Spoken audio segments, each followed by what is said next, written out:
اعوذ باللہ من الشیطان الرجیم بسم اللہ الرحمن الرحیم وبہ نستعین وهو خیر المعین وصلی اللہ علی سیدنا محمد وآلہ الطاہرین اللهم صل على محمد وآل محمد وعجل فرجهم.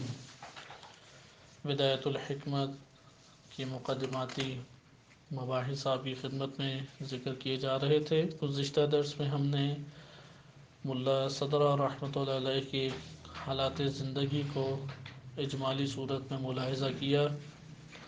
آج ہم ان کے تعلیمی مراحل کی اختتام کے بعد جو مورد پیش آیا اس کو ملاحظہ کریں گے، اور اگر ممکن ہوا تو ان کی چند کتابوں کا تعارف پڑھیں گے، وَإِلَّا انشاءاللہ تعالی اگلے درس میں اس کو ہم ملاحظہ کریں گے.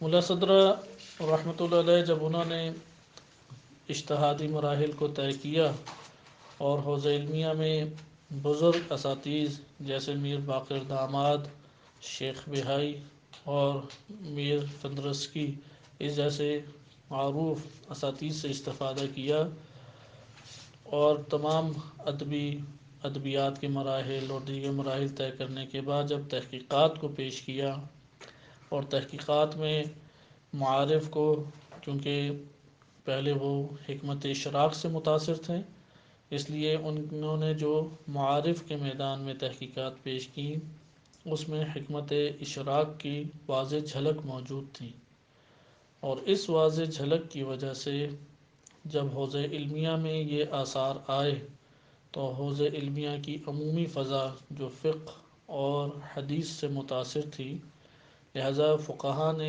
اس کو قبول نہیں کیا.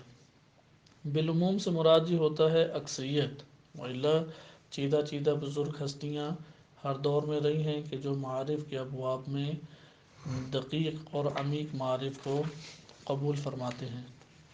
بہرحال نتیجہ اس فضا میں یہ ہوا کہ ملا صدرہ رحمۃ اللہ علیہ کو اصفہان کی سرزمین کو چھوڑ کے قم آنا پڑا، اور قم میں جہاں انہوں نے استفادہ کیا جناب معصوم قم سلام اللہ علیہ کے بابرکت وجود سے، وہاں پہ انہوں نے اس مرحلے کو اپنے لیے سیر و سلوک کی منازل قرار دیا. لہذا علمی اور اصطلاحی دنیا کو ختم کرنے کے بعد، یعنی ایسا نہیں ہے کہ ملا صدرہ رحمۃ اللہ علیہ نے علمی مراحل، یعنی یہاں پہ فقط شخصی طور پہ تعریف کی جا رہی ہے، ان کی کتابیں آشکار ہمارے سامنے موجود ہیں. ابھی ہمارے جو فقہا خصوصاً ایرانی ہیں، مثال کے طور پہ اخوند خراسانی رحمۃ اللہ علیہ، ان کی بھی فارسی میں کتاب کفایت الاصول موجود ہے. شیخ انصاری رحمۃ اللہ علیہ، ان کی بھی کتاب عربی میں فرائد الاصول اور مقاصد موجود ہے، یا دیگر کتابیں ہیں المشتق، اور اس طرح سے مختلف کتب موجود ہیں. اور ملا صدرہ رحمۃ اللہ علیہ کے بھی قلم سے نکلنے والی عربی کی کتابیں موجود ہیں. آپ ملا صدرہ کا قلم دیکھیں عربی میں، انتہائی قوی ہے اور بہتر ہے بقیہ بزرگان سے ان کی عربی. ایسا نہیں ہے کہ انہوں نے خالی یہاں پہ شخصی ایک تعریف کی جا رہی ہے اور ان کے ساتھ رحمۃ اللہ علیہ لگایا جا رہا ہے اور کوئی علمی مراحل طے نہیں کیے انہوں نے. نہیں، ادبیات انہوں نے جب پڑھی تو انتہائی قوی طور پہ ادبیات پڑھی ہیں. آپ شرح اصول کافی کو دیکھیں، یا کتاب ان کی جو الحکمہ المتعالیہ فی اسفار الاربعہ ہے اس کو ملاحظہ کریں. السلام علیکم. کہ آپ ان کتب کو اگر ملاحظہ کریں تو آپ کے سامنے آشکار طور پہ آئے گا کہ ملا صدرہ کی خالی یہاں پہ تعریفیں نہیں کی جا رہی، بلکہ انہوں کی کتابیں ہمارے پاس آشکار طور پہ اس میدان میں موجود ہیں. بس آپ نے ادھر ایک مرحلہ ملاحظہ کیا کہ ادبی نقطہ نظر سے، دوسری طرف شرح اصول کافی اس میں سندی تحقیق پیش کی ہے. اب علم رجال اور علم حدیث میں ماہر تھے ملا صدرہ رحمۃ اللہ علیہ، لہذا آپ شرح اصول کافی دیکھیں، وہ باقاعدہ رجالی تمام روات کو لاتے ہیں، اس پر بحث کرتے ہیں، رجالی حیثیت اس کی نقل کرتے ہیں، صحیح اور ضعیف ہونے کے بارے میں ذکر کرتے ہیں، روایت کے بارے میں، پھر اس سے کلام کرتے ہیں روایت کے بارے میں اور شرح نقل کرتے ہیں. اور جب شرح بھی کرتے ہیں تو اس میں واضح طور پہ علمی مبانی کی جھلک موجود ہے. کلامی میدان میں جو اوج کے ہمارے پاس استدلال موجود ہیں اس سے واقف نظر آتے ہیں. اسی طریقے سے فقہا کی جو آراء ہیں اس سے واقف نظر آتے ہیں، بعض فقہی قاعدے ہمیں ان کی کتابوں میں دکھائی دیتے ہیں۔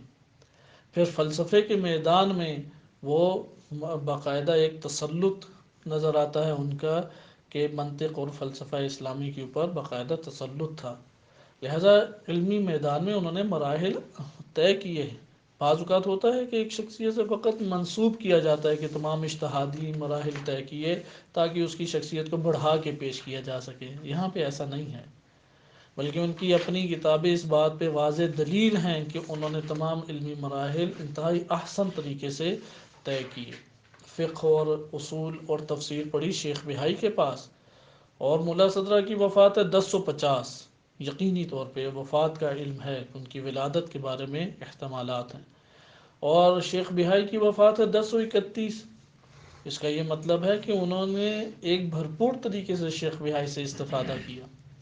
پھر میر باقر داماد وہ خود علم الدرایا میں ماہر ہیں، شیخ بہائی بھی علم الدرایا میں ماہر ہیں، ان کے باقاعدہ علم حدیث کے اوپر رسائل موجود ہیں، اور علماء چار ناچار ان دو بزرگان کی طرف رجوع کرتے ہیں، اس لیے یہ تمام کی تمام جھلک ملا صدرہ رحمۃ اللہ علیہ میں نظر آتی ہے۔ اسی طریقے سے تفسیر کے باب میں دیکھیں کہ تفسیر باقاعدہ درسن انہوں نے پڑھی ہے، کیونکہ ہمارے حوزہ علمیہ میں ابھی تک تقریباً رائج ہے کہ حوزہ علمیہ قم میں یہ روش ٹوٹی ہے سابقہ، کہ تفسیر کو سمجھا جاتا تھا بس یہ خود ہی پڑھنے والی چیز ہے، ذاتی مطالعے کی چیز ہے، حالانکہ تفسیر وہ ایک دقیق علم ہے، ایک آیت کے اوپر آپ وقت لگاتے ہیں تب آپ کے ہاتھ میں آتا ہے، صرف و نحو پڑھنے سے تو یا فقہ اصطلاحات پڑھ لینے سے تو فقط نہیں آ جاتا تفسیر کا علم، لہذا باقاعدہ ملا صدرہ نے شیخ بہائی کے پاس تفسیر کے علم کو حاصل کیا اور پڑھا ان سے، جیسا آپ ان کی حالات زندگی میں دیکھ چکے ہیں، اس لیے علم رجال، علم حدیث، علم تفسیر کے اوپر تسلط ہے۔ ایک اہم ترین خصوصیت جو ملا صدرہ کے تعلیمی مراحل میں نظر آتی ہے، ان کا کوئی استاد بھی غیر شیعہ نہیں ہے، کیونکہ ہمارے کئی بزرگان ایسے گزرے ہیں کہ ان کے اساتذہ غیر شیعہ موجود تھے، اور ان کی تاثیر بھی شخصیات میں، علمی نظریات میں نظر آتی ہے، جھلکتی ہے۔ مثال کے طور پہ سید مرتضی عالم الہدیٰ رحمۃ اللہ علیہ، کہ انہوں نے بعض معتزلی علماء سے استفادہ کیا، کیونکہ ان کے دور میں یہ بصرہ اور بغداد گڑھ تھا شاعرہ معتزلہ اور دیگر مکاتب فکر کا، لہذا وہاں پہ عام ایک دوسرے سے یہ بذات خود ایک اچھی روش ہے، استفادہ کیا جائے، کوئی عیب نہیں ہے، لیکن وہ معجزے کے بارے میں نظریہ صرفہ کے قائل ہوئے کہ ہم تفسیر کے باب میں تفصیلی طور پہ یہ معجزے میں بحث پڑھ چکے ہیں۔ اسی طریقے سے بعض دیگر بزرگان ہیں کہ ان میں فقہی طور پہ جھلک نظر آتی، جیسے ابن جنید اسکافی ہیں کہ قیاس کی طرف رجحان ان کا موجود ہے، فقط ایک فقیہ گزرے ہیں قیاس فقہی کی طرف، لیکن ملا صدرہ رحمۃ اللہ علیہ کی وہ شخصیت ہے کہ اصلاً ان کا کوئی اور استاد نہیں ہے سوائے شیعہ اثنا عشری کے، اس لیے اہل بیت علیہ السلام سے تعلق، شیعہ روایات سے ان کا جو ایک تسلط اور اس کے اوپر نگاہ، اور تفسیر کے باب میں تمام کے تمام پہلوؤں کو شیعہ خصوصاً تفاسیر کے اوپر ان کی نگاہ وہ آشکار ہے، اسی لیے ان کے شاگردان نے حدیث پہ کتابیں لکھی، تفسیر پہ کتابیں لکھی، جیسے ملا فیض کاشانی رحمۃ اللہ علیہ ہیں کہ فقیہ بزرگ ہیں، اصولی، اور اس کے علاوہ اگرچہ ہیں مسلک کے اعتبار سے علم فقہ میں اخباری ہیں، متوسط درجے کے اخباری ہیں ملا فیض کاشانی، لیکن کلام، تفسیر، حدیث اس میں ایک تباہر رکھتے ہیں۔ الوافی کے نام سے انہوں نے جو کتاب لکھی،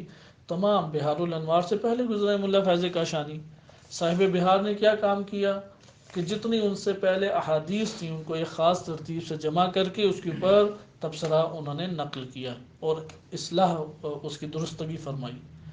ان سے پہلے یہی کام الوافی کی صورت میں ملا فیض کاشانی کر چکے ہیں، اس لیے الوافی ایک بڑا مجموعہ چھپتا ہے، لیکن الوافی کی یہ خصوصیت ہے جو بہار میں نہیں ہے کہ ملا فیض کاشانی نے زحمت اور محنت کر کے اصل نسخوں تک رسائی حاصل کی، اس لیے فقہا نے جب ایک حدیث کے اصل نسخوں کے لیے کی جہت سے دیکھنا ہو تو وہ بہار کی بجائے الوافی کی طرف رجوع کرتے ہیں، کیونکہ اس میں انہوں نے اس کی خصوصیت کو ملاحظہ کیا۔ اسی طرح انہوں نے 2 تفسیر کی کتابیں لکھی، تفسیر بالروایت ہے ملا فیض کاشانی کی، اسی طریقے سے ان کی بقیہ فقہ اور اصول میں اور معارف کے میدان میں کتابیں ہیں۔ خلاصہ کلام کہ یہ تعلیمی مراحل ملا صدرہ نے انتہائی احسن اور مضبوط طریقے سے پورے کیے۔ ملا صدرہ جب قم میں تشریف لائے اور اصفہان سے نکال دیا گیا تو انہوں نے کہک کو اپنے لیے سیر و سلوک کی منازل کے لیے انتخاب کیا۔ کہک قریبی علاقہ ہے، آپ جائیں، اخروٹوں کے درختوں سے پر ہے، ٹھنڈا علاقہ شمار ہوتا ہے، اور تقریباً حرم سے 30 کلومیٹر یا 35 کلومیٹر کی مسافت کے اوپر موجود ہے۔ وہاں پہ ایک گمنام زندگی بسر کی، 10 سے کچھ اوپر زندگی انہوں نے وہاں پہ بسر کی، یعنی ایک اہم دور اپنے زندگی کا گزارا اور سیر و سلوک کی منازل طے کی۔ اس کے بعد وہ آئے اور انہوں نے آخر میں چند کتابیں لکھیں، جن میں اہمیت کی حامل کتاب یہی اسفار اربعہ ہے۔ اسفار اربعہ ملا صدرہ رحمۃ اللہ علیہ نے لکھا ہے کہ جو انہوں نے قلبی مشاہدہ کیا ہے وہ تحریر کیا ہے، اور اللہ نے ان کو یہ عطا کیے ہیں یہ امور۔ مثلا وجود اور ماہیت میں اصیل کیا ہے؟ ایک دلیل تو ہو گئی استدلالی، دوسری دلیل کیا ہے؟ مشاہدہ قلبی۔ اسی طریقے سے اعتباریت الماہیت میں بعض امور ہیں کہ جو انتہائی اختلافی اور نزاعی تھے، ان اختلافی اور نزاعی مباحث کو ملا صدرہ کہتے ہیں فقط عقلی دلیل نہیں، میرے رب نے میرے اوپر انعام کیا اور مجھے اس کا مکاشفہ اور مشاہدہ میں نے کیا، لہذا سیر و سلوک کی ایک منازل طے کر کے اپنے وجود کو پاک اور پاکیزہ کیا۔ یہ اس کے بعد پھر ملا صدرہ واپس تشریف لائے شیراز میں، انہوں نے تدریس شروع کی، مدرسہ قائم کیا اور کئی شاگردان ان کے نکلے وہاں سے، اور آہستہ آہستہ ملا صدرہ کا مکتب آگے پھیلا۔ ملا صدرہ کی حکمت مطالعہ ان کے شاگردان کی وجہ سے خصوصی طور پہ نمایاں ہوا، جن میں یہ دو معروف شخصیات ہیں، ملا محسن فیض کاشانی اور عبدالرزاق لاہیجی، کہ ان کی 3 بیٹیاں اور 2 بیٹے تھے ملا صدرہ کے۔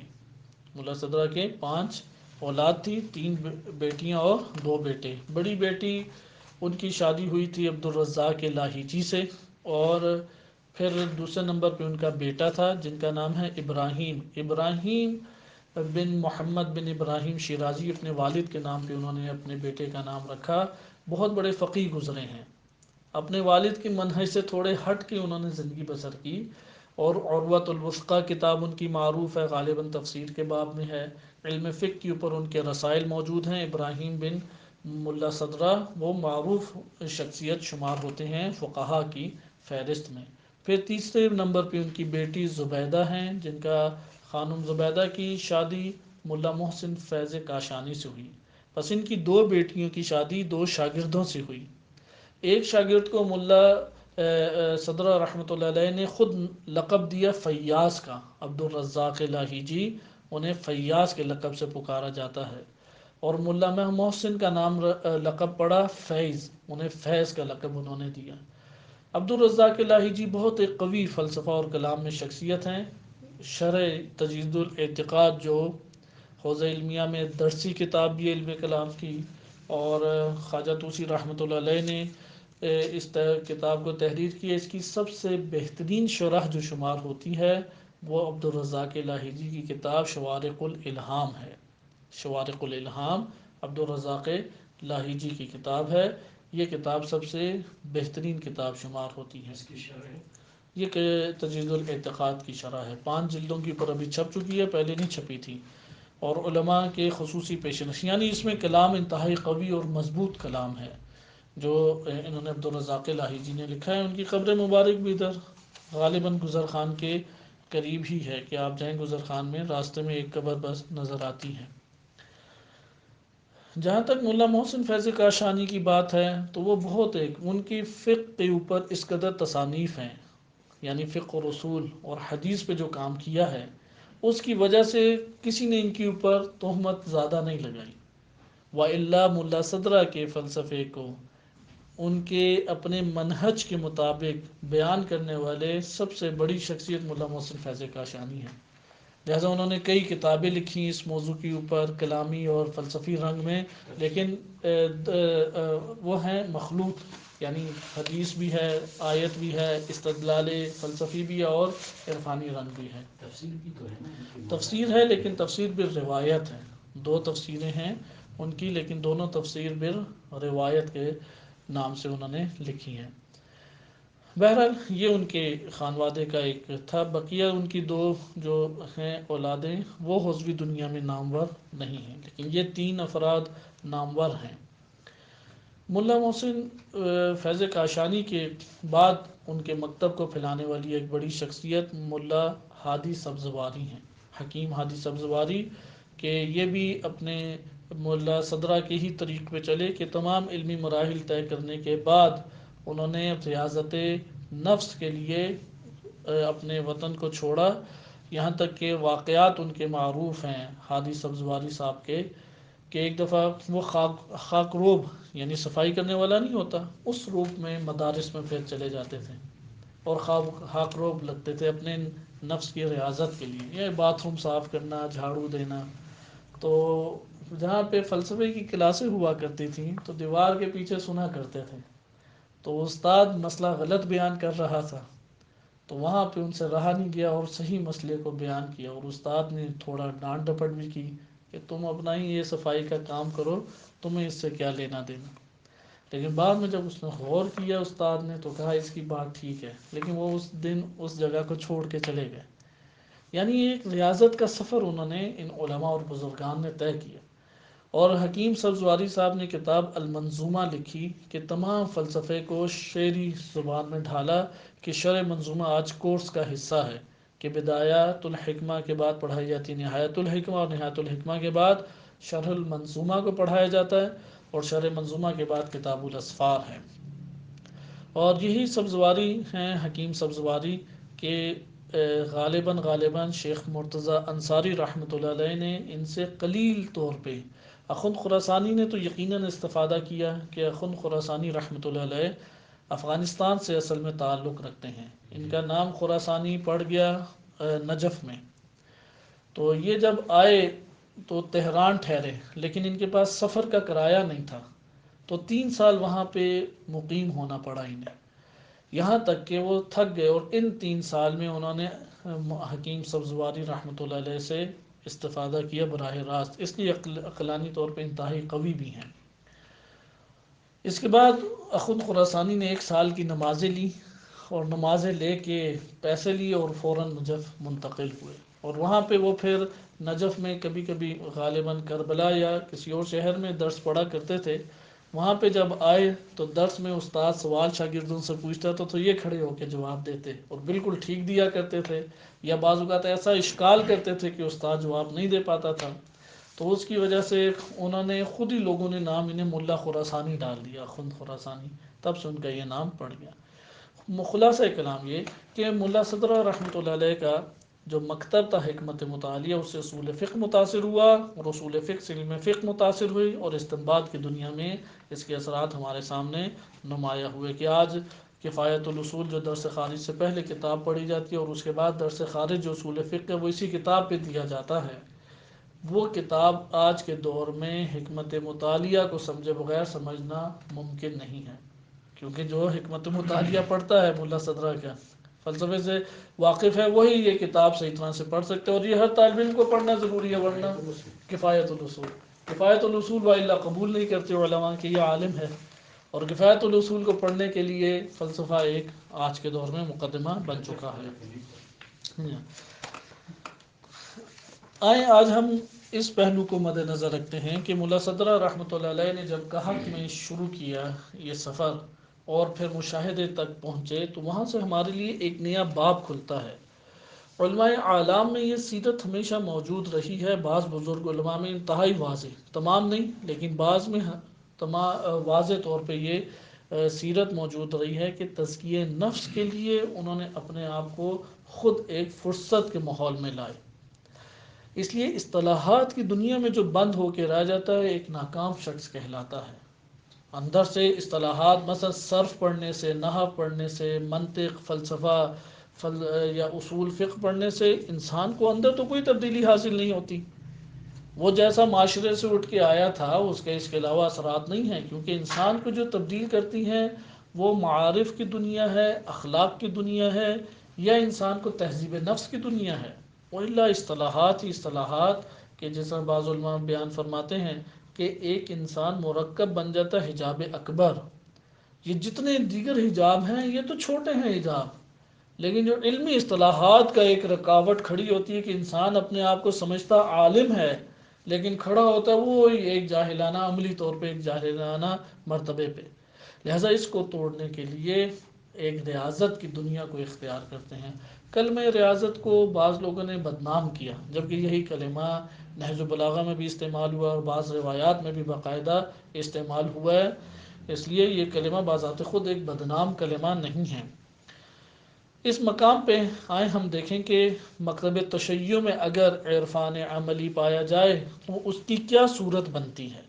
کیونکہ مکتب تشیع کی ایک اہم ترین خصوصیت یہ ہے کہ وہ اپنے آپ کو فقط اور فقط نبی صلی اللہ علیہ وآلہ وسلم اور ان کے بعد ائمہ اہل بیت علیہ السلام کے پیروکار سمجھتا ہے، اور کسی کی پیروی کرنے کا قائل نہیں ہے. یعنی چہاردہ معصومین علیہ السلام کے علاوہ کسی کی بھی پیروی کو وہ حق نہیں سمجھتا، اور یہ والا عنصر موجود ہو تو شیعہ کہلاتا ہے. اس لیے جب تشیع میں تصوف یا عرفان آئے گا وہ اس رنگ میں ہمارے پاس آئے گا. لہٰذا اہل بیت علیہ السلام کی سیرت میں دیکھیں انہوں نے کوئی نہ مالا پہنی، نہ کوئی خاص سے الگ طور طریقے ایجاد کیے. اس لیے مکتب تشیع میں بھی کوئی ایسا عارف نہیں گزرے گا کہ جس نے اس طرح سے کوئی مالا پہنی ہو، بال چھوڑے ہوں، رنگ برنگ کے کپڑے پہنے ہوں. کوئی رسم و رواج ایسا نہیں نظر آئے گا. اس لیے اہل بیت علیہ السلام کو دیکھ کے چلتے ہیں. ہمارے پاس آج سے تقریباً 150-200 سال پہلے تک تو کچھ عرفانی مبانی سامنے کھلتے ہیں، جس کو علماء بیان کرتے ہیں کہ اللہ تعالیٰ کا لطف ہوا اس زمانے پہ، کیونکہ بہت الطاف الہیہ ہماری ہی زندگی میں نظر آتے ہیں جو اس زمانے کے اوپر پڑے اور ماضی میں آشکار نہیں ہیں، ماضی میں اصلاً آشکار نہیں ہیں. جو آج کے دور میں مثال کے طور پہ حکومت اسلامی نیابت امام مہدی علیہ الصلوۃ والسلام میں نہیں پہلے موجود، قلیل سی فوج کا، قلیل سی ایک گروہ کا جو کہ فقط اور فقط ایمان کی خاطر کھڑی ہوئی، اس نے سپر پاور کو شکست دی ہو. حزب اللہ کے صورت میں منظر دیکھا. دفاع اہل بیت علیہ السلام کے لیے اطراف و کنار، دنیا کے اطراف و کنار سے لوگ آ کے جمع ہوئے اور انہوں نے دفاع اہل بیت علیہ السلام کی ذمہ داری کو انجام دیا. اس سے پہلے یہ منظر ہمارے سامنے موجود نہیں، یعنی فتح کی صورت میں انہوں نے اسے حرم سامنے آیا. علمی ترقی، جو علمی ترقی آج کے دور میں ہمیں نظر آتی ہے وہ نظر نہیں آئی. ایک ہی شیخ زکزکی، خدا ان کی حفاظت فرمائے، طول عمر عطا فرمائے، 2.5 کروڑ بندے شیعہ کر لیے. اس سے پہلے ہمیں اس طرح کی چیزیں نظر نہیں آتی. اسی طرح پاکستان میں آپ دیکھیں کہ وہاں پہ حکومت امام مہدی علیہ السلام کی بات کی جاتی ہے، اصلا ممکن ہے 1400 سالوں میں کبھی یہ والی فکر ہی نہ اٹھی ہو. یعنی ایک معاشرے کی ترقی آپ کے سامنے نظر آ رہی ہے. ایک بندہ اب وہ پرانے دور میں زندگی بسر کرنا چاہے تو یہ اس کے لیے نہیں ہے. انہی ترقیوں میں سے ایک ترقی عرفان حقیقی، یعنی اہل بیت علیہ السلام سے جو عرفان کا رنگ نظر آتا ہے، یا تعلیمات اہل بیت علیہ السلام میں موجود جو تصوف حقیقی کی ہمیں جھلک نظر آتی ہے، وہ اٹھان واضح طور پہ آشکار ہوئی. اس لیے علماء بیان کرتے ہیں کہ آج کے دور میں جو عرفان اسلامی و عرفان اہل بیت علیہ السلام ہمارے سامنے آیا، یہ اللہ تعالیٰ کا ایک خاص کرم تھا کہ چند خزانے میں سے چند اولیاء سامنے آئے اور پھر چلے گئے. ابھی ہمیں اس طرح سے زمین پہ معروف شخصیات نظر نہیں آتی، لیکن یہ جو ایک چند سالوں کے لیے، یعنی آسمان پہ تھوڑے سے لہجے کے لیے ایک چمک آ کے ہمارے سامنے نمودار ہوئی اور فوراً غائب ہو گئی، اس سے بہت ساری چیزوں کا استفادہ کیا جا سکتا ہے. اس سے پہلے ہمارے سامنے وسیع پیمانے پہ نہیں آشکار نہیں. مثلا ابن فہد حلی رحمۃ اللہ علیہ عدۃ الداعین کی کتاب ہے، معروف کتاب ہے دعاؤں کی. ان کی شخصیت تھی کہ واضح طور پہ میلان پایا جاتا تھا تصوف کی طرف، اور انہوں نے اس طریق کو اختیار بھی کیا ریاضتوں کے باب سے. علامہ مجلسی رحمۃ اللہ علیہ کے والد محمد تقی مجلسی رحمۃ اللہ علیہ باقاعدہ خانقاہ تھی. علامہ مجلسی خود انکار کرتے رہے، لیکن تقی مجلسی صاحب کی پوری زندگی اس طرح سے گزری. اور وہ پھر علامہ مجلسی فرماتے تھے کہ تقی مجلسی صاحب چونکہ صوفیہ کے طریقوں کو دقت سے جاننا چاہتے تھے اس لیے ان کے پاس گئے، اور جبکہ ہم یہ جانتے ہیں کہ پوری عمر اس طور پہ خرچ نہیں کی جا سکتی. لہٰذا یقیناً ان کا میلاد اور بقیہ علماء اعتراف کرتے ہیں. اسی طرح شیخ بہائی رحمۃ اللہ علیہ ہیں، ان کا واضح طور پہ رجحان اور علوم غرائب کے اوپر تسلط. یا ہمارے پاس شہید ثانی کی شخصیت آتی ہے، نور اللہ شوستری کہ شہید ثالث کہ مجالس المومنین، کہ اس کی پوری ایک آخری فصل جس کا اردو ترجمہ نہیں کیا گیا، اور اس میں جتنے اکابر صوفی ہیں سب کو شیعہ قرار دیا ہے شہید نور اللہ شوستری نے، کہ ایک مبارز شخصیت جن کی وجہ سے تشیع کا دفاع ہوا سرزمین ہند و پاکستان میں، ان کی وجہ سے تشیع کا بیج بویا گیا اور وہ پروان چڑھا کہ جو تشیع آپ پاکستان اور ہند میں دیکھ رہے ہیں، شہید نور اللہ شوستری رحمۃ اللہ علیہ اس میں بہت بڑا ان کا کردار ہے. لیکن ان تمام شخصیات میں آپ نے دیکھا کہ سلسلہ ہمارے سامنے نہیں کھلا، ہمارے سامنے سلسلہ نہیں کھلا. یہاں پہ چند چیزیں ہمارے سامنے آتی ہیں جو قابل دقت چیز ہیں. ایک تو یہ بات آئی کہ تزکیہ نفس ضروری ہے، تہذیب نفس ضروری ہے، والا جو پڑھتے رہیں جو پڑھتے رہیں جو کرتے رہیں اس کا کوئی خاص اثر نہیں ہے. تہذیب نفس پہ ہر شخص کو خود توجہ دینی ہے، اپنے نفس کو جھانک کے دیکھے. روایات ہمارا تو پاس جو علوم آل محمد آئے ہیں وہ تو زرخیز ہے ان ابواب سے، ان ابواب سے. یعنی تصوف کا اگر کوئی انکار بھی کر دے، خود روایت ہمارے پاس محاسبے کا درس دیتی ہے. خود روایات ہمارے پاس محاسبے کے موضوع پہ اتنی زیادہ روایات ہیں کہ 150 صفحوں کی کتاب بن جاتی ہیں. جیسے سید ابن طوس کی کتاب معروف ہے، یا اس طرح شیخ العاملی رحمۃ اللہ علیہ نے محاسبۃ النفس فقط یہ کتاب لکھی ہے. اور روایات اتنی کثیر وارد ہوئی ہیں. یعنی تہذیب نفس و عمل و سلوک، اس کے اوپر اہل بیت علیہ السلام کی انتہائی شدید روایات ہیں. ایک انسان سستی اپنے وجود میں لاتا ہے اور اصطلاحات کی دنیا کے برناموں کا عادی ہو جاتا ہے، اور ایک عمر جب کھو جاتی ہے پھر کہتا ہے کہ واقعی اب افسوس ہوا، ساری زندگی جو میں نے ضائع کی. اسے متنبع کرتے رہے کرتے رہے کرتے رہے، توجہ نہیں کرتا. اس لیے آج کے دور میں حوزہ جات علمیہ میں درس اخلاق کا سلسلہ شروع ہوا، اور الحمدللہ نجف اشرف میں بھی اس کا آغاز اب ہو چکا ہے. اور مثلا آیت اللہ مصباح یزدی بدھ والے دن درس دیتے ہیں بعد از مغرب. حتماً طلاب کو اپنے طور پہ شرکت کی کوشش کرنی چاہیے. آیت اللہ جوادی عاملی نماز ظہر کے بعد روز جمعرات دیتے ہیں، نماز میں خود پڑھاتے ہیں اور فوراً دیتے ہیں. اگر ایک طالب علم قلیل مدت ہی استفادہ کرے لیکن استفادہ ضروری ہے. انہی بزرگان کے ان دروس کی وجہ سے انسان حقیقت میں طالب علم بن پاتا ہے. طالب علم اسے نہیں کہتے کہ کمپیوٹر کی طرح اصطلاحات آتی ہوں، یہ تو متاثر ہونے والی چیز نہیں ہے، کیونکہ وہ تو کام کمپیوٹر بھی کر رہا ہے. اگر ہم نے عمل نہیں کرنا تو پھر کمپیوٹر ہم سے زیادہ ماہر ہوا.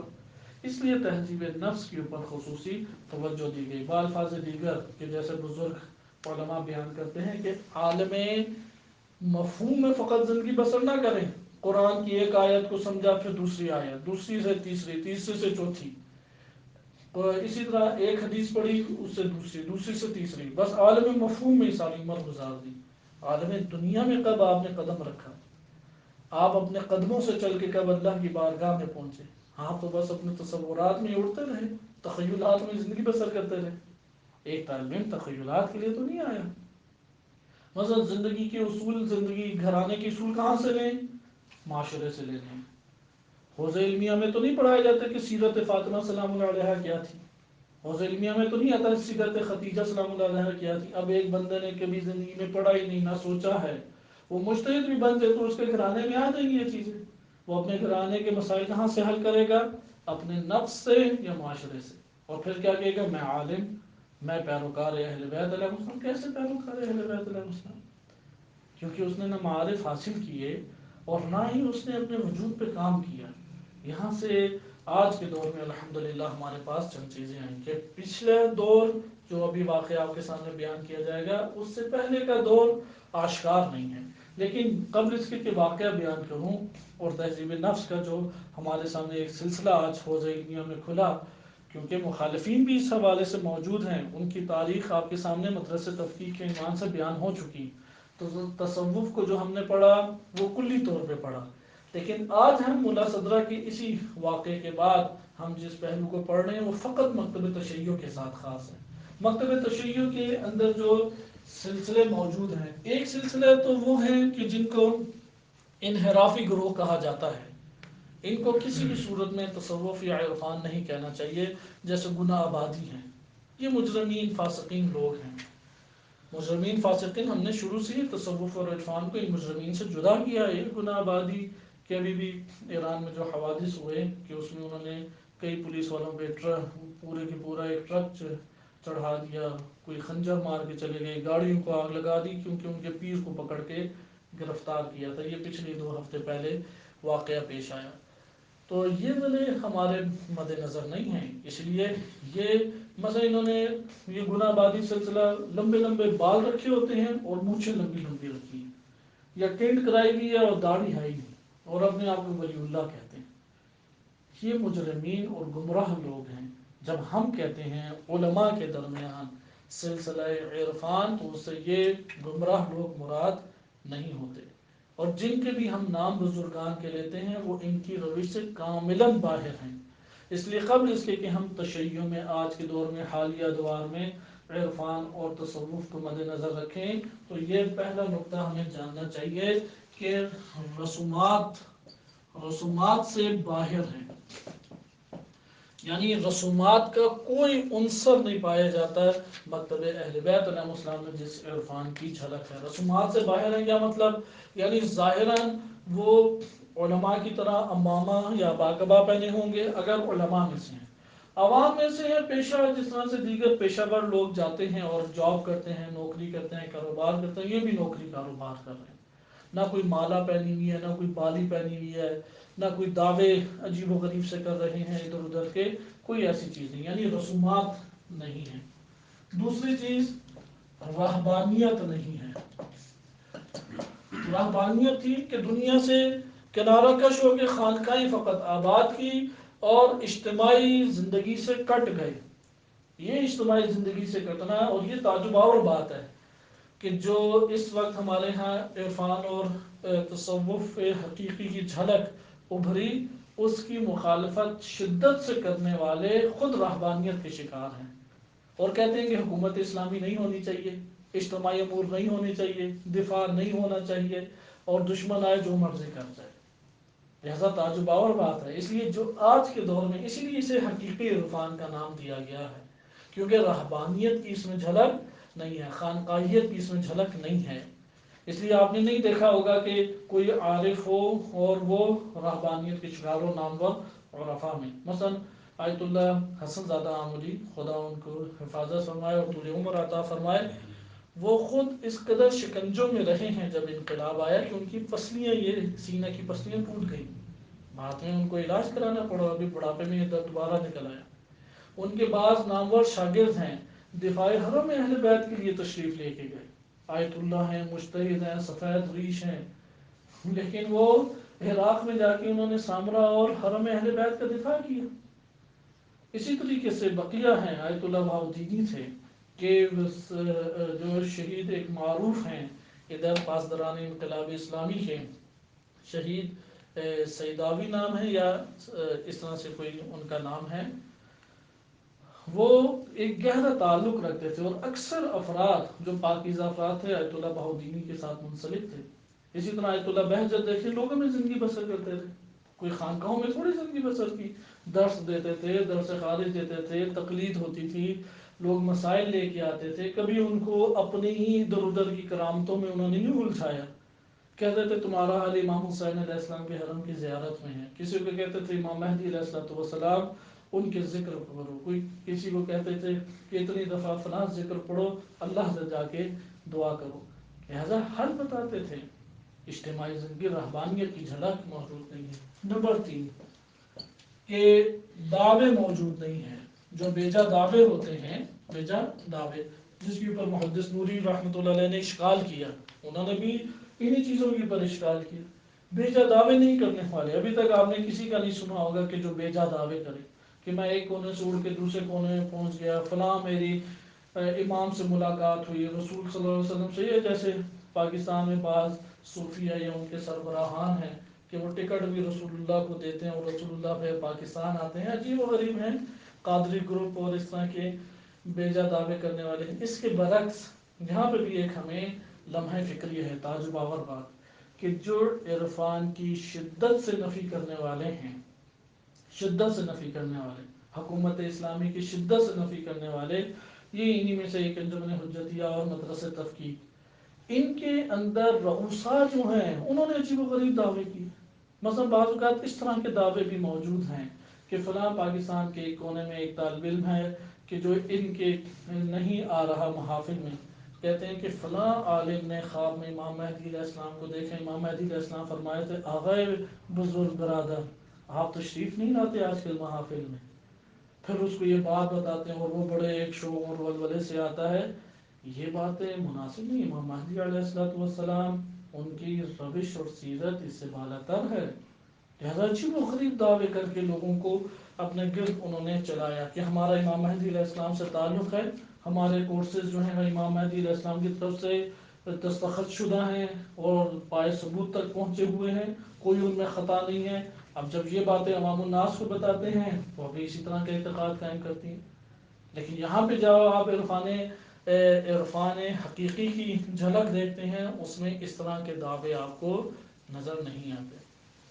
آئے اب ہم دیکھتے ہیں کہ مکتب تشیع میں آج کے دور میں کیسے کھلا.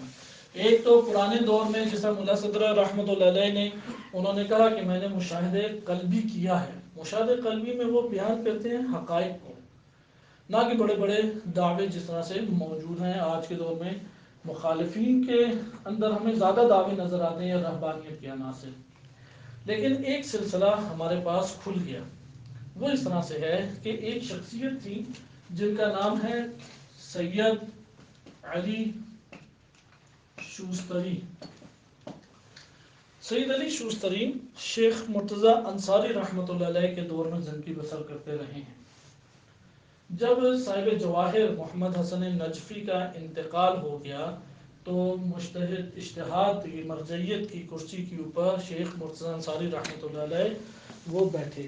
شیخ مرتضی انصاری رحمۃ اللہ علیہ کے دور میں یا ان کے بعد یہ اپنے وطن شوستر واپس تشریف لے گئے نجف سے، اور وہاں پہ درس خارج شروع کر دیا. اور بڑے معروف عالم تھے، مرجع تقلید بھی ادھر قرار پائے کیونکہ انہی کا سب سے معروف درس خارج تھا. ایک دن اپنے گھر آئے کیونکہ لوگوں کے مسائل بھی انہوں نے ہی حل کرنے ہوتے تھے، قضاوت کے لیے لوگ آ جاتے تھے اور دیگر چیزیں. شام کو وہ لوگوں میں مصروف ہو جاتے، دن کو درس و تدریس میں، اور رات کا ٹائم مطالعے کے لیے خاص ہوتا تھا. اپنے گھر میں رات کے وقت تھے، آدھی رات کو ایک شخص نے دروازہ کھٹکھٹایا. تو کیونکہ مرجعیت کے اوپر تھے، دربان بھی رکھے ہوئے تھے، یعنی مالی حالت بھی ان کی اچھی تھی. وہ شخص آیا، کہا کہ میں نے علی شوستری سے ملاقات کرنی ہے. تو انہوں نے کہا کہ صبح کے وقت آنا. وہ بھی اٹھ گئے. علی شوستری صاحب کی آدھی رات کو کون اٹھ کے آ گیا. باہر جا کے دیکھا تو ایک جولاہا تھا. جولاہا جانتے ہیں نا کسے کہتے ہیں؟ ہاں یہی بنیا جسے شاید کہتے ہیں کہ جو روئی وغیرہ کا یہ کام وغیرہ کرتے ہیں نا، جو جولاہا تھا ایک. تو اس نے کہا کہ میں نے آپ سے کوئی مسئلہ پوچھنا ہے. وہ بہت سا غصے میں آئے کہ تجھے آدھی رات کو یہ مسئلہ پوچھنا یاد آیا. صبح جا کے آنا. وہ کیونکہ گھبرا کے پتہ نہیں آدھی رات کو کیا مسئلہ ہوا ہے. جب کھولا تو اس نے کہا کہ ایک بس آپ کو بات کہنی تھی. تو وہ اس پہ بڑے برہم ہوئے اور بھیجا کہ جاؤ کل آنا. اگلا دن گزرا تو دوبارہ وہی جولاہا آیا. تو انہوں نے کہا کہ یہ تو مجھے کوئی دیوانہ لگتا ہے جس نے ہمیں مشکل میں ڈال دیا کہ آدھی رات کو ہمیں تنگ کرنے آ جاتا ہے. تو وہ اس کے ساتھ پھر برہمی اور ناراضگی کے ساتھ پیش آئے علی شوستری صاحب. تو اس نے جاتے ہوئے کہا کہ شیخ تو نے جو دو مسئلے بیان کیے ہیں نا، دونوں کے دونوں غلط مسئلے بیان کیے ہیں آج کے دن. یہ کہہ کے چلے گئے. اب صبح ہوئی تو پریشان کیونکہ ایک فقہی مسئلہ بیان کیا تھا اور ایک انہوں نے قضاوت کا مسئلہ حل کیا تھا.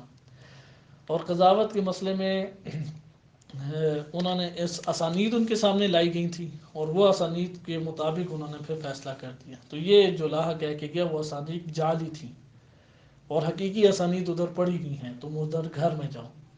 بہرحال یہ جولاہا کہہ کے چلا گیا کیونکہ یہ بھی غصے کے عالم میں. انہوں نے کہا تو مجھے مجنون اور دیوانہ لگتا ہے، اپنی راہ لے. صبح سویرے اٹھے، قبل اس کے کہ وہ اپنا درس پڑھاتے شاگردوں کو لیا اور اس گاؤں کی طرف چلے گئے. وہاں پہ جا کے پتہ کیا جیسا بتایا تھا. نیچے گئے، صندوق میں کھولا تو اصل سند موجود تھی. اصل سند پہ مسئلہ کچھ اور تھا، اب بڑے پشیمان ہوئے کہ اس نے تو مجھے واقعاً گردن میری پکڑی جاتی کہ میں نے یتیم بیوہ لوگوں کا غلط فیصلہ کر دیا، یہ تو حقوق الناس میں سے ہے۔ چلو فقی حکم میں تو چلو پھر اجتہاد ہے، ادھر میں کیا کرتا، میری گردن پکڑی جاتی اور سیدھا جہنم میں جاتا۔ اور ادھر فقی مسئلے کو بھی دیکھا، غلط تھا، وہ اصلاح کی اپنی۔ اب اگلے دن بیتاب انتظار میں وہ آیا ہی نہیں، ایک دو تین چار دن، ایک ہفتے کے بعد آئے۔ ایک ہفتے کے بعد جیسے ہی آئے تو تیزی سے اس کی طرف لپکے، اس کا احترام کیا، بٹھایا۔ تو اس نے صرف ایک بات کی کہ جس راہ پہ تم چل رہے ہو یہ غلط راہ ہے، اس لیے نجات حاصل کرنا چاہتے ہو تو فلاں تاریخ کو نجف میں آؤ، اور نجف میں وادی السلام کی فلاں قبر میں تم مجھے پاؤ گے، ادھر ملاقات کریں گے۔ انہوں نے بھی ایک دو مہینے کی یہ بات تھی، یعنی وقفہ تھا جو طے ہوا، اس کے مطابق انہوں نے جلد از جلد سب کچھ سمیٹا، اپنے درس کو ترک کیا اور سمیٹ کے نجف تشریف لے گئے۔ اور نجف میں مقررہ دن قبر کے پاس انہیں جولاہے سے بات کی، اور جولاہے نے اس وقت ان کو چند چیزوں کی تعلیم ارشاد فرمائی، اور چھوٹے سا وظائف اور چند تعلیمات بیان کی، اور پھر کہا کہ کل میری وفات ہے اور میں مر جاؤں گا۔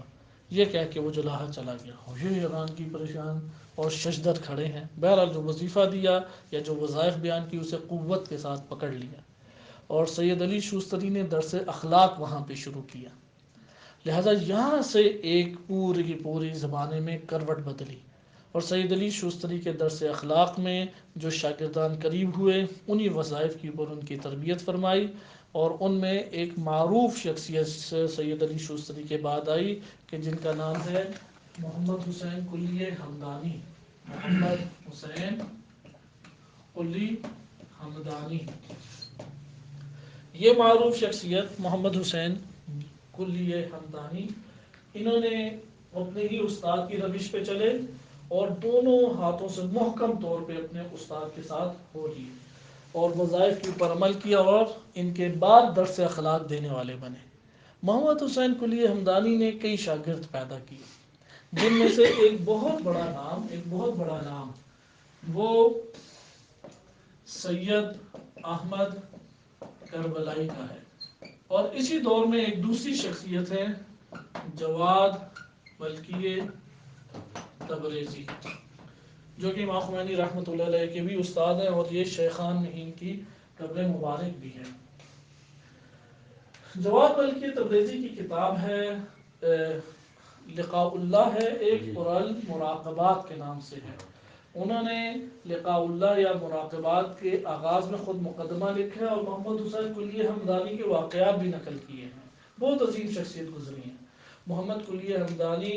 انہوں نے خود بیان بھی کیے ہیں اپنے بارے میں کہ میں نے 24 سال کے بعد اپنے نفس کی ایک بیماری کو ختم کر کے قابو پا لیا، تو میں نے اللہ کا شکر، انہوں نے اللہ کا شکر ادا کیا۔ پاس بیٹھے ہوئے تھے، کہتے کس بات پہ شکر ادا کیا؟ کہتے ہیں کہ مجھے 22 یا 24 سال لگے ہیں اس بیماری سے لڑتے ہوئے، الحمدللہ بھی میں کامیاب ہو گیا ہوں۔ یعنی یہ جو نفس کی بیماری ہے نا، ہم دیکھتے ہیں جس کی تو توجہ ہی نہیں ہے، یہ ایک سیکنڈ میں دور نہیں ہوتی، باقاعدہ کاملاً جہاد کرنا پڑتا ہے، اس لیے اسے جہاد اکبر کہا گیا ہے، الکافی کی روایات ہیں، کاملاً جہاد اکبر ہے۔ اس لیے سید علی شوستری کو کہا کہ تم اگر اسی طرح اس دنیا سے اٹھ گئے ان امراض کو لیے ہوئے اور زبان سے فقط اصطلاحات کی دنیا کو بیان کر رہے ہو تو کون سی عاقبت ہے تمہاری؟ لہذا جاؤ اور اس طرح اپنے آپ کو پاکیزہ کرو۔ لہذا نجف میں آ کے حرم امام امیر المومنین علیہ الصلوۃ والسلام کے اطراف میں انہوں نے اس نورانی ماحول سے استفادہ کیا اور اپنے آپ کو پاکیزہ کیا۔ احمد مراقی کس دور کے تھے؟ وہ ان سے پہلے ہیں، ان سے پہلے کے دور کے ہیں۔ عروج السعادہ جن کی کتاب، جی ہاں جی ہاں، وہ الگ شخصیت ہے۔ نہیں نہیں نہیں نہیں، وہ الگ ہے، ایک ہی علاقہ ہے۔ ابھی آپ اس سلسلے کو دیکھیں، یہ میں جو سلسلہ بیان کر رہا ہوں یہ اس وقت آشکار ہوا سلسلہ، یہ سلسلہ مہم ہے ہمارے لیے، پے در پے علماء اور ان علماء کے ساتھ استاد شاگرد کا تعلق، یہ بہت اہم ہے، استاد شاگرد کا تعلق اس میں۔ سید احمد کربلائی یہ ایک باقاعدہ ایک بڑی شخصیت تھی، ایک بڑی شخصیت ہے، اور انہوں نے کافی شاگرد پیدا کیے۔ ان کے شاگردوں میں سب سے بڑا نام تھا سید علی قاضی طباطبائی۔ سید علی قاضی طباطبائی کے ایک عظیم شخصیت گزرے ہیں، اور سید علی قاضی طباطبائی سے یہ والا سلسلہ اچانک ایک بڑے پیمانے پہ، جیسا انفجار نور جسے کہتے ہیں، اس کی مانند ان کے در سے بڑی بڑی شخصیات عرفاء کی نکلیں، اور فقہاء، عرفاء، محدثین، مفسرین نکلے۔ سید علی قاضی طباطبائی کے شاگردوں میں جو نمایاں نام ہیں آپ دیکھیں، ان میں سب سے بڑا نام ہمارے پاس سید محمد حسین طباطبائی ہیں، اسی طرح سید ہاشم حداد ہیں، کہ جو حوزوی دنیا سے نہیں پڑھے لیکن انہیں عارف کامل کہتے ہیں۔ اسی طرح سے آیت اللہ تقی بہجت ہیں، بہجت۔ اسی طریقے سے ان کے اور شاگردان بھی نامور گزرے ہیں۔ مثال کے طور پہ سید عبدالکریم کشمیری ہیں، کہ جن کا مزار ادھر ہی موجود ہے حرم معصوم خم سلام اللہ علیہ میں، وہ بھی ان کے شاگرد ہیں۔ کافی نام ہے، سید محمد حسین تہرانی، وہ بھی ان کے شاگرد ہیں۔ اس طرح بہت زیادہ ان کے شاگرد ہیں۔ عباس کوچانی ہیں، وہ تو ان کے ساتھ خاص ہوتے تھے۔ سید علی قاضی طباطبائی کے آیت اللہ خوئی بھی شاگرد رہے ہیں۔ آیت اللہ خوئی ان کے پاس تھے، اور وظائف انہوں نے ان کو بتائے، تو وظیفہ یہ تھا کہ ایک عدد، ذکر اور عدد بتایا، اور یہ بتایا کہ امیر المومنین علیہ الصلوۃ والسلام کی قبر مبارک کے بالکل سامنے بیٹھ کے آپ نے اتنی مرتبہ اس کو پڑھنا ہے۔ آیت اللہ خوئی نے پڑھا، تو ادھر نجف میں یہ فضا تھی کہ جو عرفان عملی کی عبادات اور ریاضات میں مبتلا ہو جاتا ہے وہ مجتہد نہیں بن سکتا۔ اس لیے سید علی قاضی طباطبائی کے درس اخلاق میں جانے سے علماء اس بنیاد پہ منع کرتے تھے، کوئی اور وجہ نہیں تھی۔ وہ کہتے تھے یہ مجتہد نہیں بن سکو گے اگر تم ان چیزوں میں پڑھ گئے۔ حتیٰ کہ آیت اللہ محمد حسین طباطبائی کا واقعہ بھی آیت اللہ خوئی کے ساتھ جا رہے تھے، آیت اللہ خوئی نے نصیحت کی کہ یہ قاضی طباطبائی کا درس چھوڑو ورنہ مجتہد نہیں بنو گے۔ ایک دفعہ سنا، دوسری دفعہ سنا، تکرار جب کیا تو تھوڑے اب اظہار برہمگی کیا، اور آیت اللہ خوئی سے کہا کہ کیا اللہ کی عبادت کرنا اور اللہ کے ذکر کرنے سے اجتہاد میں رکاوٹ پیدا ہوتی ہے؟ آپ اپنا شاگرد، ایک شاگرد لیں جو سب سے قابل ہو، اسے میرے سامنے بٹھائیں، اور پھر دیکھیں کہ ہم میں سے کون فقہی استدلال اور ایک مسئلے سے فرعی مسائل نکالنے میں ماہر ہے۔ کہتے ہیں اللہ کے ذکر کرنے سے تو یہ نور زیادہ آئے گا نا کہ کم ہوگا؟ پھر آیت اللہ خوئی خود بیان کرتے ہیں کہ میں نے وہ ذکر چھوڑ دیا، اور کیونکہ آیت اللہ خوئی نے بعد میں جاری نہیں رکھی یہی شاگردگی، سید علی قاضی طباطبائی کے پاس جاری نہیں رکھی اور چھوڑ دی اس نے۔ انہوں نے آیت اللہ خوئی رحمۃ اللہ علیہ نے پھر خود بیان کیا کہ میں نے خواب میں دیکھا، کیونکہ تب جوان تھے، خواب میں دیکھا کہ پوری دنیا میں اعلان ہو رہا ہے کہ تشیع کے مرجع عالی قدر، مرجع اعلیٰ آیت اللہ عظمیٰ سید ابو القاسم خوئی انتقال فرما گئے۔ اس کے بعد میں برزخ میں منتقل ہوا، وہاں پہ بڑا بہترین میرا استقبال کیا گیا اور راحت اور سکون کو پایا، اور پھر قیامت کی طرف میں جا رہا تھا کہ اس منظر کو دیکھوں کہ اچانک میری آنکھ کھل گئی۔ تو سید علی قاضی طباطبائی رحمۃ اللہ علیہ نے فرمایا کہ اگر آپ اس ذکر کو جاری رکھتے اس دور کے بھی واقعات اپنے آپ دیکھ لیتے۔ تو بہرحال یہ مسئلہ، آیت اللہ بہجت کے والد بھی وہ آئے نجف، دیکھا آیت اللہ بہجت سید علی قاضی طباطبائی کے پاس ہیں اور ان کی محافل میں جاتے ہیں، تو انتہائی ناراض ہوئے اور کہا کہ اگر تم ان کے درس میں گئے اور مجتہد یعنی فقیہ نہیں بنے اور ان کے درس میں جاتے رہے تو میرا تم سے کوئی تعلق نہیں ہے، ناراض ہو کے چلے گئے۔ اور اپنے والد کو راضی کرنے کے لیے انہوں نے ترک کر دیا سید علی قاضی طباطبائی کا درس، اور 10 سال تک ترک کیے رکھا۔ جب والد کا انتقال ہو گیا، انتقال کے بعد آیت اللہ بہجت دوبارہ استمرار کیا، اور سب سے نمایاں اور بارز شخصیت اس میں سے وہ قرار پائے۔ امام خمینی رحمۃ اللہ علیہ کا واقعہ بھی معروف ہے۔ عباس کوچانی ان کے خادم بھی تھے، سید علی قاضی طباطبائی کے بہت بڑے عارف بھی گزرے ہیں، خود انہوں نے نقل کی، یہ عباس کوچانی نے، کوئی سلسلوں سے نہیں ہے کہ مختلف یا سنی سنائی واقعہ نہیں ہے۔ امام خمینی رحمۃ اللہ علیہ ایک دفعہ ان سے ملنے گئے، امام خمینی کے شاگرد، کیونکہ امام خمینی سیاسی طور پہ معروف ہو گئے تھے، لہٰذا سیاسی طریقے سے میل ملاپ زیادہ ان کا علماء میں ہوتا تھا. تو امام خمینی کے شاگردوں نے سید علی قاضی طباطبائی کے شاگردوں سے رابطہ کیا اور رابطہ کر کے ایک فضا کو قائم کیا، اور اس میں ان کی ملاقات ہوئی. تو طے پایا فلاں دن ملیں گے. سید علی قاضی طباطبائی ان کی بعض خصوصیات ہیں کہ وقت نہیں ہے ورنہ ان کی واقعا سیرت، آج کل تو سیمینار ہوتے ہیں انٹرنیشنل طور پہ نا، عراق ایران میں سیمینار ہوتے ہیں سید علی قاضی طباطبائی کے. اور آیت اللہ محمد حسین طباطبائی کا کہنا ہے کہ میں نے تفسیر کے باب میں جہاں جہاں اہل علم تھا اس سے جا کے استفادے اور مشکل مسائل کے حل کے لیے مشاورت کی، مباحثے کے طور پہ. لیکن جتنا عمیق سید علی قاضی طباطبائی کو پایا کسی کو نہیں میں نے پایا. لیکن سید علی قاضی طباطبائی کی فقط ایک تحریر ہے، وہ ہے دعائے سماعت کی شرح، اور کوئی ان کی شرح نہیں ہے. اور اس طرح سے زبان کے اوپر تالا ہوتا تھا کہ گویا اللہ نے ایک وجود میں خزانے کو بند کیا ہوا ہے، لیکن اس خزانے کو کھولنا کسی کے بس میں نہیں ہے یا قدرت میں نہیں ہے. سید محمد یہ عباس قچانی صاحب کے اس طرح سے کہ امام خمینی رحمۃ اللہ علیہ پہ ملاقات ہوئی. ان کی سیرت یہ تھی کہ جو بھی آتا تھا ملنے سید علی قاضی طباطبائی سے خود اٹھ کے جاتے تھے اور اس کو اپنی جگہ پہ بٹھاتے تھے. اب جب دن قرار پایا، وقت قرار پایا، امام خمینی رحمۃ اللہ علیہ اپنے 2-3 شاگردوں کے ساتھ تشریف لے آئے. امام خمینی رحمۃ اللہ علیہ داخل ہوئے تو اجازت چاہی.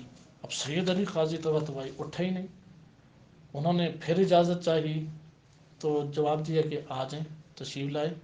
اب بٹھانے کو کوئی کہہ تو بیٹھے، تو وہ خاموشی سے نیچے دیکھتے رہے سید علی قاضی طباطبائی. نہیں کہا امام خمینی رحمۃ اللہ علیہ کو بیٹھیں.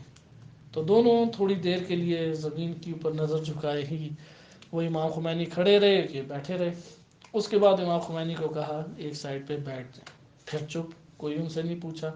پھر عباس کوچانی کو کہا کہ جاؤ فلاں کتاب لے آؤ. کہتے ہیں کہ انہوں نے جو کتاب مجھے کی میں نے پہلی دفعہ سنی تھی، جبکہ میں ان کے پورے کی پوری لائبریری کو جانتا ہوں. کہتے ہیں میں گیا، جو انہوں نے نشاندہی کی تھی اس ریک کے پاس کھڑا ہوا تو گویا خود بخود میرے ہاتھ جو ہے وہ ایک کتاب کے اوپر جا کے ٹک گیا. ایک پتلی سی کتاب تھی. کہتے ہیں میں نے نکالی تو وہ کہانیوں کی کتاب تھی. میں اب بڑا اندر ہی اندر گھبراؤں کہ پہلے ان کے ساتھ یہ کام کیا اور اب کہانیاں سنائیں گے، اور ہیں بھی اور فقیہ بزرگوار اور سیاسی شخصیت بھی ہے، اور آیت اللہ درس خارج دیا کرتے تھے امام خمینی رحمۃ اللہ علیہ. بہرحال آئے تو کہا عباس کوچانی سے کھولو. کہتے ہیں درمیان سے میں نے کھولی تو کہا دائیں ہاتھ میں جو تمہارے واقعہ ہے وہ پڑھو. تو وہ واقعہ پڑھنے لگے. اب واقعہ پڑھا تو کس طرح سے تھا کہ ایک سرزمین تھی جس میں ایک ظالم بادشاہ حکومت کیا کرتا تھا. لوگ اس کے ظلم و ستم سے بہت تنگ تھے اور چاہتے تھے اس سے چھٹکارا پانا، لیکن چھٹکارا نہیں پاتے تھے. تو وہاں پہ ایک مرد مجاہد کھڑا ہوا، آواز بلند کی اور اس کو ملک سے نکال دیا گیا. اس کے بعد وہ دوبارہ ملک میں لوٹا اور اس نے اس حکومت کا تختہ الٹ کے حکومت قائم کی اور لوگوں کو اس ظالم بادشاہ سے نجات دلائی. اور پھر سید علی قاضی طباطبائی نے خود کہا کہ یہ حکومت اس وقت تک قائم رہے گی جب تک ظہور امام مہدی علیہ السلام نہ ہو جائے. بس یہ ہوا، اور پھر امام خمینی رحمۃ اللہ علیہ اٹھ کے چلے گئے. ابھی کوئی انقلاب نہیں آئے کیونکہ امام خمینی انقلاب کے بعد گئے ہی نہیں کہیں. تو راستے میں استاد یہ شاگرد بڑے گرم ہوتے ہیں، شاگرد کہ آپ کی تو توہین کی، یہ وہ فلاں، یہ مجھے تو ویسے ہی ڈرامائی بندہ لگتے ہیں. تو امام خمینی نے سختی سے جھاڑ دیا، کہا کہ میں جتنا سمجھتا تھا اس سے کئی گنا انہیں آگے پایا ہے، کئی گنا آگے. کیونکہ جو اہل سیر و سلوک اور اہل معرفت لوگ ہوتے ہیں وہ ایک دوسرے کا امتحان لینے کے لیے بہت سارے امور انجام دیتے ہیں. جیسے یہ ملا ناراقی ہیں، انہوں نے جب کتاب معراج السعادات لکھی تو وہ تشریف لے گئے عراق. وہاں پہ جب تشریف لے گئے تو استقبال کیا بزرگ ہستیوں نے. تو بزرگ ہستیوں نے جب استقبال کیا کسی قسم کا احترام نہیں کیا ان کا، کسی بھی قسم کا. یہ بھی صبر کرتے رہے. جب واپس جانے لگے تو آگے بڑھ کے انہیں چوما اور بڑا احترام بجا لائے. کہتے ہیں ہم نے جتنے امور دیکھے یہ دیکھنا چاہتے تھے جو آپ نے لکھا ہے اس پہ عمل بھی کیا یا نہیں کیا. تو یہ ہمارے پاس صورت آتی ہے کہ یہاں پہ یہ سلسلہ پھر آگے کھل گیا کہ اب اس وقت سید محمود حسین طباطبائی ان سے کئی شخصیات آگے نکلی، جن میں شہید مطہری رحمۃ اللہ علیہ ہیں، آیت اللہ جوادی عاملی ہیں، آیت اللہ حسن زادہ عاملی ہیں، اور اس طرح سے بزرگ شخصیات. ان میں سے ایک ہیں سید عبد الکریم کشمیری. سید عبد الکریم کشمیری کے بعد میں ایران آ گئے اور بڑی ایک عارفانہ زندگی شخصیت گزری ہیں. انہوں نے اپنا سیر و سلوک کا منہج بیان کیا، وہ میں تیزی سے آپ کی خدمت میں بیان کر کے آج کے درس کا اختتام کیا جاتا ہے. آیت اللہ حسن زادہ عاملی اس وقت عملی طور پہ بھی عرفان میں اور نظری طور پہ بھی سب سے قوی اور مضبوط شخصیت شمار ہوتے ہیں، اور کئی شاگرد انہوں نے پرورش دیے ہیں. لیکن جس طرح سے آیت اللہ بہجت، سید ہاشم حداد یا سید علی قاضی طباطبائی کی طرح معروف اور ایک بارز شخصیات تھیں، وہ اس وقت موجود نہیں. گویا کہ اچانک ہی یہ نور ہماری آنکھوں سے غائب ہو گیا. آئے ابھی ہم دیکھتے ہیں کہ سید عبد الکریم کشمیری انہوں نے کیا منہج بیان کیا ہے. کیونکہ سیر و سلوک کا منہج، یہ جتنی باتیں میں نے آپ کے سامنے کی ہیں، اگر آپ اس کو وسعت سے پڑھنا چاہتے ہیں تو جس شخصیت کا مطالعہ کریں وہ سید محمد حسین تہرانی ہیں. انہوں نے بہت زحمت کی، خود بھی عارف تھے اور بہت عظیم فقیر بھی گزرے ہیں. آج کل ایران کے اندر دو تین اس طرح سے سلسلے موجود ہیں کہ جو عالم ہیں، فقیہ ہیں، اور اپنے اساتذہ کے طور طریقے اور سیرت کو بیان کرتے ہیں. سید محمد حسین تہرانی. سید محمد حسین تہرانی کہ آیت اللہ طباطبائی رحمۃ اللہ علیہ جب قم منتقل ہوئے تو انہوں نے سیر و سلوک کے اوپر چند دروس دیے. ان دروس کو قلم بند کیا سید محمد حسین تہرانی نے. اس کا اردو ترجمہ آج موجود ہے کہ جو آپ پڑھتے ہیں، سیر و سلوک کے نام سے ایک کتاب چھپتی ہے جس میں 3 تحریریں ہیں. شیخ مطہری کی تاریخ کے عنوان سے عرفا کی موصوفیہ پہ، دوسرا ہے سیر و سلوک کا چھوٹا سا رسالہ. یہ ہیں آیت اللہ طباطبائی کے شاگرد بھی رہی ہیں. آیت اللہ طباطبائی ہمیشہ ان کو آگے کر کے نماز پڑھاتے تھے. آیت اللہ طباطبائی کی اپنی سیرت تھی کہ کبھی خود جماعت نہیں کراتے تھے. سید محمد حسین تہرانی نے یہ ساری کی ساری چیزیں کھولی ہیں. لہذا آپ ان کی کتابیں دیکھیں. مثلا امامت کے اوپر سب سے بڑا مجموعہ کس نے لکھا ہے؟ آیت اللہ محمد حسین تہرانی نے، امام شناسی کے نام سے. ابھی بھی عربی، انگلش اور عربی اور فارسی میں اس کا ترجمہ موجود ہے. ذریعہ ان کی کتاب تو نہیں، وہ محمد حسین، وہ بزرگ تہرانی ہے، وہ ان سے قدیم گزرے. بہرحال آئے سید عبد الکریم کشمیری. محمد حسین تہرانی نے بھی اپنے طور پہ ایک برنامہ بیان کیا ہے، 25 نکات بیان کیے جو المتقین ویب سائٹ ہے. وہ ان کے بیٹے ایک ہیں صادق حسینی تہرانی اور ایک ہے محسن تہرانی. محسن تہرانی قم میں ہوتے ہیں، بزرگ ہیں، ابھی گھر میں رہتے ہیں، عمومی درس نہیں دیتے. اسی طرح وہ صادق تہرانی کی درس نہیں دیتے، لیکن محسن تہرانی صاحب وہ ان کی کتابوں کے اوپر زیادہ انہوں نے کام کیا. نہیں، یہ بھی کافی عرصہ ہوئے وفات پا گئے. اب انہوں نے اس کا نام، اس سلسلے کا نام پڑ گیا معرفت نفس. اس لیے آپ نے آیت اللہ حسن زادہ عاملی کا بھی دیکھا ہوگا کہ وہ بار بار اس روایت کو بیان کرتے ہیں، من عرف نفسہ عرف ربہ. صحیح، مختلف تعبیرات میں ہے، فقط عرف ربہ بھی ہے یا عرف ربہ بھی ہے، مختلف تعبیرات کہ انہوں نے سر العیون کتاب میں ان سب احادیث کو جمع کیا ہے. آغا حسن زادہ عاملی. بہرحال سید عبد الکریم کشمیری سے پوچھا گیا، کیونکہ ان کی 2 کتابیں آ چکی ہیں. ایک ہے 110 سوال جواب، اور دوسری پتلی سی کتاب ہے، بڑی خوبصورت کتاب ہے، سوال جواب ہے بس سید عبد الکریم کشمیری سے. مثلا ایک سوال جواب ہے کہ عرفان میں جو عملی عرفان ہے اس میں شخصیات کس طرح سے بنتی ہیں. ایک ہے جو کہ سیر و سلوک کے اوپر ابھی ابتدا میں آیا ہے، اسے کہتے ہیں سالک. اس کے اوپر آ جاتا ہے عارف کامل. سالک کہہ لیں یا عارف فقط کہہ لیں. کامل سے اوپر آ جاتا ہے کمل. اس کے بارے میں معروف ہے کہ یہ فقط 2 شخصیات ہیں. ایک ہیں سید علی بن ابی طاؤس جن سے سب دعاؤں کی کتابیں آئی ہیں ہم سب، اور دوسری سید بحر العلوم. کہ علماء میں یہ رائج ہے کہ اس منصب کے اوپر یہ 2 فائز ہیں اور ہمیشہ خدمت امیر المومنین علیہ الصلوۃ والسلام میں ہوتے ہیں. سید بحر العلوم کہ سب سے زیادہ ملاقات امام مہدی علیہ السلام کے واقعات انہی سے ہیں.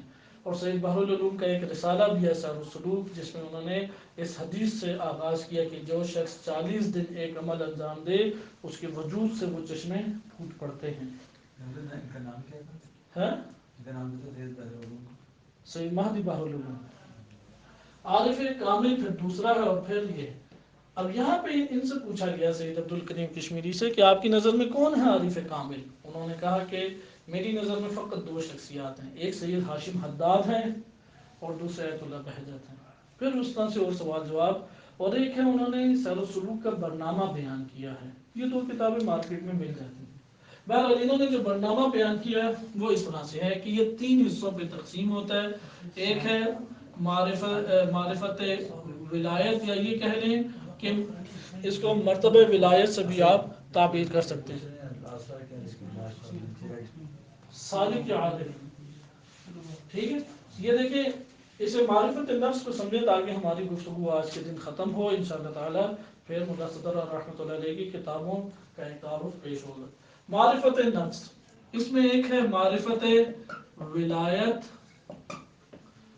دوسرا ہے معرفت نفس، اور تیسرا ہے معرفت رب۔ یہ عمل سے تعلق رکھتا ہے، یعنی اختیار کرنے والا ہے عملی طور پہ، فقط نظریاتی چیز نہیں ہے۔ ہر ایک کے 4 رکن ہیں، اس کے 4 ارکان ہیں۔ پہلا رکن ہے تولا، یعنی محبت اہل بیت، تبرہ یعنی دشمنان اہل بیت سے دوری، توسل یعنی اہل بیت علیہ السلام سے تعلق قائم کر لینا، چوتھا ہے زیارت، جیسا کہ ہمارے ہاں انتہائی تاکید ہے، کیونکہ عرفان، آپ جس طرح سے آغا طباطبائی نے بھی یہ بیان کیا، اور عرفا جو سلسلہ ہمارے پاس عرفان حقیقی تصوف حقیقی کا موجود ہے، اس میں یہ بات پائے ثبوت تک پہنچی ہوئی ہے کہ استاد کا ہونا ضروری بھی ہے، لیکن استاد 2 طرح کے ہیں، ایک ہے استاد عام اور ایک ہے استاد خاص، اور استاد خاص سے باقی سارے مراحل ہیں۔ استاد عام کہتے ہیں جو استاد خاص تک پہنچائے، استاد خاص فقط و فقط معصوم ہستی ہو سکتی ہے اور کوئی نہیں، معصوم ہستی ہو سکتی ہے اور کوئی ہستی نہیں ہو سکتی، لہذا استاد خاص امام معصوم، استاد عام بعض اوقات اگر کوئی استاد نہیں ملتا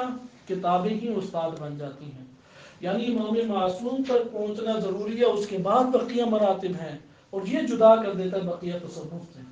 ادھر ایک پیر کے یا مرید کے مرشد کے آپ کے قدموں میں گرنا پڑتا ہے، لیکن یہاں پہ ایسا نہیں ہے، ادھر آپ کو براہ راست امام معصوم سے تعلق قائم کرنا ہے، پھر امام معصوم علیہ السلام کی رہنمائی اور ہدایت سے آپ آگے قدم بڑھائیں گے۔ بس اس لیے تولا، تبرہ، توسل، زیارت کی اس کی تفصیلات چھوڑتے ہیں۔ معرفت نفس میں 4 چیزیں آتی ہیں، پہلا ہے مراقبت، مراقبہ، دوسرا ہے مجاہدہ، تیسرا ہے ذکر، اور چوتھا ہے فکر۔ معرفت رب میں بھی 4 چیزیں ہیں کہ پہلا ہے مشاہدہ،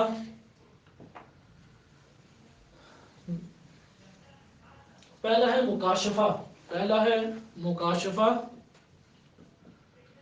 دوسرا ہے معاینہ، تیسرا ہے فنا، اور چوتھا ہے بقا۔ معرفت ولایت کے بعد معرفت نفس اور معرفت رب جس شخصیت اور ذات کے ذریعے سے طے ہو سکتا ہے وہ فقط معصوم علیہ السلام ہے، اور کوئی شاذ ذات موجود نہیں ہے۔ مراقبہ کہتے ہیں فکری طور پہ آپ کا کاملاً اپنے آپ کو تخیلات اور وہمیات سے پاک کر لینا، اس لیے جو شخص مراقبہ نہیں کر پاتا وہ شخص سیر و سلوک کو طے نہیں کر پاتا۔ مراقبہ ازالت الخواطر، یہ جو خیالات آتے ہیں نا نفس کی طرف سے بھرمار کی صورت میں، بیٹھے ہیں وہ ہزاروں خیالات آ رہے ہیں، کوئی خیالات میں کبھی وہ اڑنے لگ جاتا ہے، کبھی خیالات میں انتہائی پست بن جاتا ہے، کبھی خیالات میں گناہ انجام دے رہا ہے، کبھی خیالات میں پتہ نہیں کیا کیا کر رہا ہے۔ خیالات کو قابو کرے، ازالت الخواطر کو کہتے ہیں مراقبہ، یا یہ کہہ لیں کہ دوسرے معنی میں انسان جو عمل بھی انجام دے حفاظت کرے کہ فقط اللہ کے لیے انجام دے، وہ عمل انجام دے جو اللہ کو محبوب ہے اور اللہ کی خاطر، بار بار نگاہیں گاڑ کے رکھے۔ مراقبہ کہتے ہیں پیچھے پیچھے پڑنا، ایک شے کے پیچھے پیچھے ہو لینا، آپ اپنے ہر عمل کے پیچھے پیچھے ہو لیں، انجام دیا سوچیں یہ اللہ کے لیے انجام دیا یا نہیں، آیا یہ اللہ کو پسند ہے یا نہیں، نہیں ہے تو پھر اصلاح کریں۔ اس کے بعد ہے مجاہدت، مجاہدت اس سے بھی سخت چیز ہے۔ مجاہدت یہ ہے کہ جتنے امراض وجود میں ہیں ان امراض کو ختم کیا جائے، اور جتنی اعلیٰ صفات کمالات کی انہیں اجاگر کیا جائے۔ اب جب امراض سے انسان کو لڑنا پڑے تو باہر دشمن سے لڑنا آسان ہے، لیکن اپنے وجود کے اندر آپ کو دشمن سے لڑنا مشکل ہے۔ اس لیے اس کو ریاضت کا نام دیا ہے کہ انتہائی سخت جد و جہد کرنے پڑتی ہے، اسی لیے اسے مجاہدت کہتے ہیں۔ اس کے دوسرے لفظوں میں یہ بھی خود سید عبدالکریم کشمیری نے بیان کیا مجاہدت کہ ذکر دائم مراقبے کے ہمراہ۔ ذکر دائمی کیسے؟ کہ اللہ کی مدد سے، اور اللہ تعالیٰ نے جن ہستیوں کا کہا ہے، بعض اوقات اذکار مختلف ہوتے ہیں، حتیٰ کہ یا علی بعض اوقات ذکر قرار پاتا ہے، 100 دفعہ یا علی پڑھنا، کئی دفعہ مثلا بالفرض 1000 مرتبہ نعت علی پڑھنا، کیونکہ انسان تنہا یہ سفر نہیں طے کر سکتا۔ امام معصوم علیہ السلام کے توسل سے یہ امراض ختم ہوں گے، امام معصوم علیہ السلام کی رہنمائی سے انسان آزاد ہو پائے گا۔ لیکن آپ خود اس جملے پہ غور کریں کہ محمد حسین قلی ہمدانی نے الحمدللہ کہا تو پوچھنے والے نے پوچھا کہ کس بات پہ؟ کہا کہ 20 سال یا 24 سال لگے ہیں اس مرض کو دور کرتے ہوئے۔ اس مرض کا نام نہیں لیا، لیکن کہا اس مرض کو دور کرتے ہوئے اتنے سال لگے ہیں۔ اس لیے مجاہدت اہم ہے۔ پھر ہے ذکر، یہ قرآن کی منزل آ جاتی ہے کہ قرآن نے بار بار کہا ہے کہ ذکر کرو اور فکر کرو۔ پھر اس کے بعد جب یہ والا مرحلہ طے کر لے تو مراقبہ یہ ہے کہ نور اور ظلمت ایک جگہ نہیں اکٹھے ہو سکتے۔ مراقبے کے دیکھیں کتنے حصے ہیں۔ نور اور ظلمت سے کیا مراد ہے؟ اللہ کا ذکر نہ ہو وہ ظلمت ہے۔ ہو نہیں سکتا کہ ایک جگہ پہ محبت اولاد بھی ہو، محبت خدا بھی ہو نہیں سکتا، محبت زوجہ بھی ہو، محبت خدا بھی ہو۔ فقط اور فقط محبت یعنی محبت نفس بھی ہے، محبت الہی بھی ہے، نہیں ہو سکتا۔ لہٰذا نور اور ظلمت ایک جگہ جمع نہیں ہو سکتے، فقط نور ہونا چاہیے، اور نور اس وقت تک نہیں آتا جب تک ظلمتوں کو ختم نہ کر لیا جائے۔ لہٰذا ظلمتوں کو ختم کرنا اور نور کو آباد کرنا، جب مراقبہ اور مجاہدہ اس طرح ہو تو پھر کچھ مکاشفہ ہوتا ہے۔ مکاشفے میں اگر عقلی دلیل اور معصوم کی رہنمائی نہیں ہے تو شیطان بھی آ کے مکاشفے کر جاتا ہے۔